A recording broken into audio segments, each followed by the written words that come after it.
Move out of the way. When there's a vehicle coming, I will move out the way of the vehicle. Vehicle coming. Yeah, it goes up left-hand side, doesn't it? Move out of the way now. I told you where the boundary is.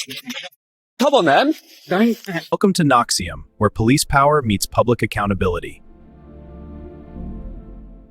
This episode is brought to you by Power to the Proletariat. Be sure to check the link below, subscribe to his channel, and give him the credit he deserves. In this episode, Auditor Power to the Proletariat delivers one of the most assertive audits to date, filmed outside Peterborough Police Station.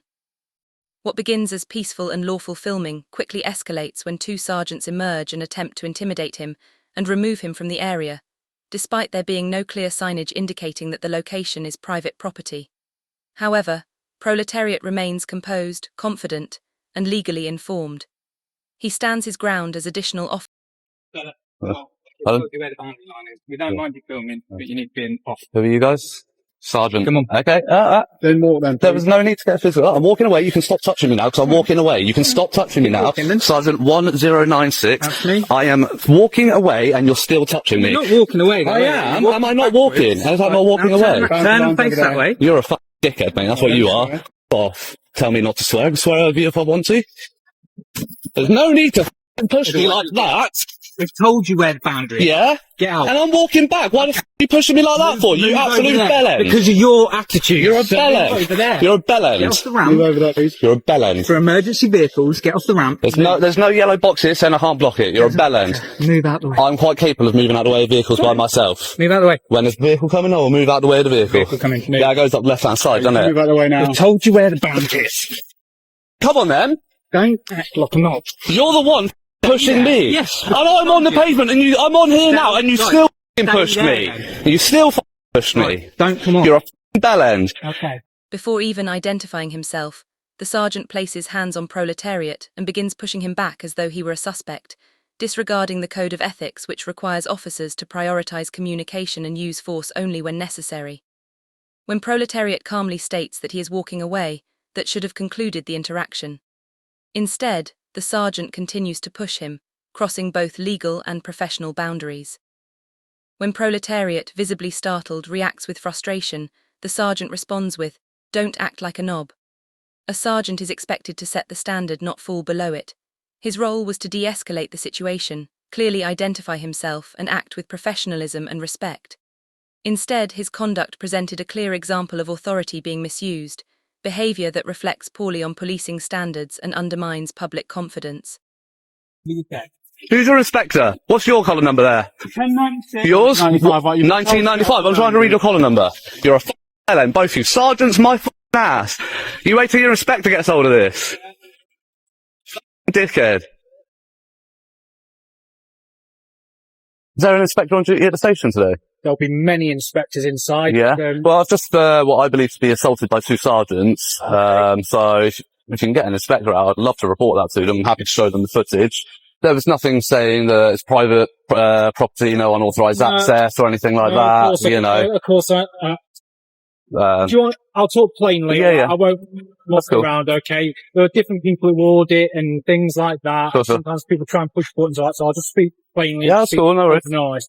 I get there's nothing there. Yeah, we've just got a simple barrier. There's no fence in there. I appreciate that. And let you know at the moment now, this is private property. Mm-hmm. I'm sure you can appreciate we do have to keep areas secure, and secure as can be. It's not very secure without a fence there, but that's... Well, exactly. I mean, there's a big old footpath coming up from the grass verge there. In fairness, I'd say you probably do know this is private property because it is a police station. Okay? I mean, everything in the UK is private property though, really, isn't it? The plainclothes officer's reasoning carries no legal weight. The mere appearance that an area belongs to the police does not automatically make it private property. In the absence of barriers, fencing, or clear signage indicating restricted access, the space is generally treated as publicly accessible. In such circumstances, the public retains an implied right of access, unless and until that access is clearly withdrawn. Simply being outside a police station does not override that principle. The officer's assertion that the area is private, because it's a police station, reflects a misunderstanding of public accountability. Police premises are not exempt from public scrutiny. They are funded by taxpayers and designed to accommodate public interaction in appropriate areas. Without visible restrictions or physical boundaries in place, Proletariat was well within his rights to remain there and continue filming. I'm not a civil lawyer and all that, so I'm not going to can't really have you around here. If don't mind, okay? It's nothing because it's hiding anything, but ultimately it's a working yard. There are vehicles that will fly out here responding to immediate Sure. As soon as I hear blue light sirens, I'll be out of the way. Yeah, no I can't have you here anyway because it's a secure area. In the meantime, I'm waiting at the moment. So I'm going to get every single vehicle, private, personal, whatever it is, coming in and out. And it's going to be included on my footage. But then if you could do that, could you do that from outside the private property? I mean, to be fair, the sergeants actually said I was fine there. That's where they physically pushed me to. And even when I was on there, they continued to push me. If you come, I'll show you. As far as I know, and again, so the sergeants actually said that this sign here was the demarcation of the property, which clearly it's not, because it just says pedestrians use front entrance, that's exit. Yeah, no, that'll obviously be for notifying people who want to come speak to us where to go. Yeah, exactly. Right? So there's no demarcation. That's not a demarcation of your boundary. What I was going to say is normally I use the tree line. Okay, there is no physical line. There is no it's that imaginary line. There is going to be a line somewhere which denotes the property boundary. If the sergeant says it's here, I'm not going to argue. I'd naturally say I think the tree line forms a kind of a natural barrier. A closer look at the signage clearly highlights how incorrect the sergeant's position was from the outset. The sign does not state "no public access" or designate the area as restricted. It simply advises pedestrians to use the front entrance. That is a guidance notice, not a legal restriction. The sergeant treated it as though it carried the force of a prohibition, when in reality it does nothing to remove the public's right to be present. This confirms that proletariat was standing in a publicly accessible area, and as such, the sergeant had no lawful authority to use force or compel him to move. If the police intend for an area to be restricted, the signage must clearly communicate that restriction and be supported by the appropriate legal framework, such as relevant legislation or bylaws.